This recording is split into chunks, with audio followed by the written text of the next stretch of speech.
It's Not a Boy. Chapter 17, Gardens. I always dreamed of being allowed to go into Mr. Bantam's garden. It was hidden behind his house at school. You see, you only got to go in the garden if your teacher was pleased with you. You had to be very special to go in that garden. Everybody in our class wanted to go in, except Charlie, of course, who didn't care about anything. Edmund and Virginia got to go in, but I never did anything good enough to please Miss McBride. It would be my dream come true if I could go in that garden, to hear the singing birds and the bees buzzing and see the bright flowers. At our house we never had a garden. Well, we did, but it was just a green old garden. And also, you could go in whenever you wanted. You hadn't got to be special. I used to go in and watch Dad as he dug trenches in our clay, ready for our cabbages, because that's what he planted in autumn. Our garden was green. Green cabbages on one side of the path and green goosecogs on the other side. My mum said we had to say gooseberries, but we never did. We always said goosecogs. We had to pick the gooseberries and give them to Mum when she leaned out of the window of our wash house. It was very dreary and not very nice at all until Auntie Vera came in her bright dress. And sometimes she did come to help, and she laughed all the time as we picked. We filled our mugs and filled our colanders piled high, and then tiptoed through the cabbage patch to get to our wash house window sill. And then Mum pushed our sash window and took the goosecogs to make pie for our tea. But one day, when Mum opened our window as usual and reached out for our mugs, we heard her shout, "Oh no, I've lost my ring!" It was her engagement ring that had fallen off her finger. I don't know how it did. It just did.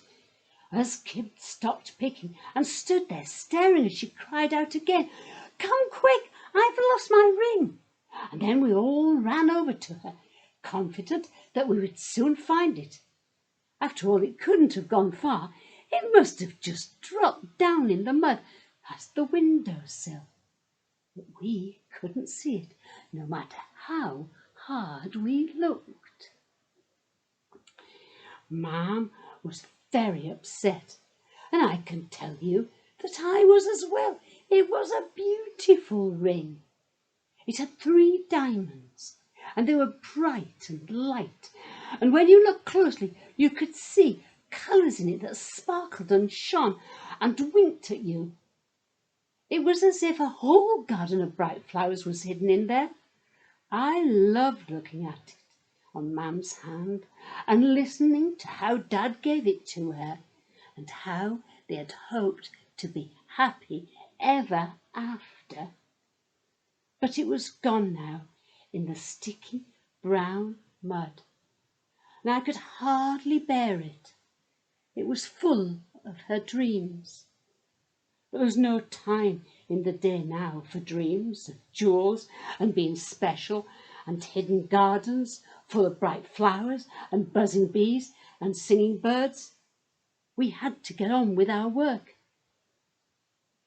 Of course, we had some birds in our garden here, but they were just ordinary brown sparrows that used to find a dry patch of mud and make a bath in it. They bathed in mud, can you believe that? And they made straggling nests in our hedges. Bits of straw and bits of hay and bits of dead grass all went into the hedge. They didn't even bother to disguise what they were doing. We had some other birds too.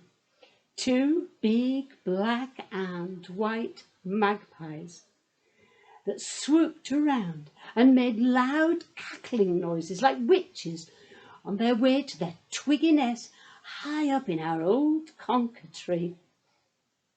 Magpies were not very nice birds because they stole shiny things.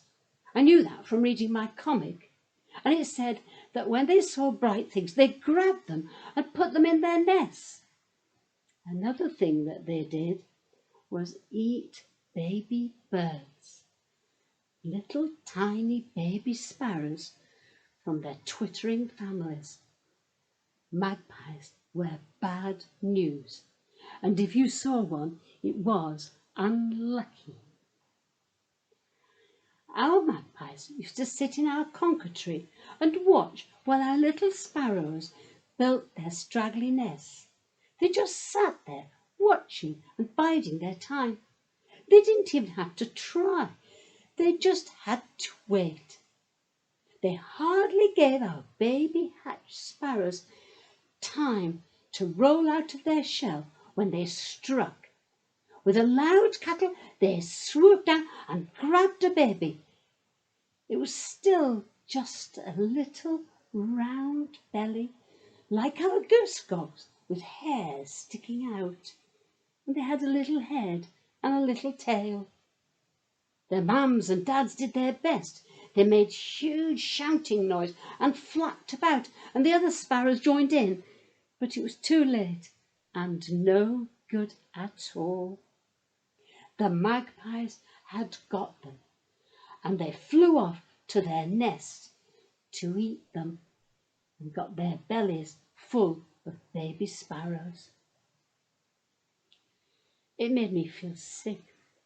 And when Mam made a pie at tea time out of the goose-gobs, I just kept thinking of those baby sparrows, and I thought the goose-gobs, with their round bellies and little hairs on, were like the baby sparrows.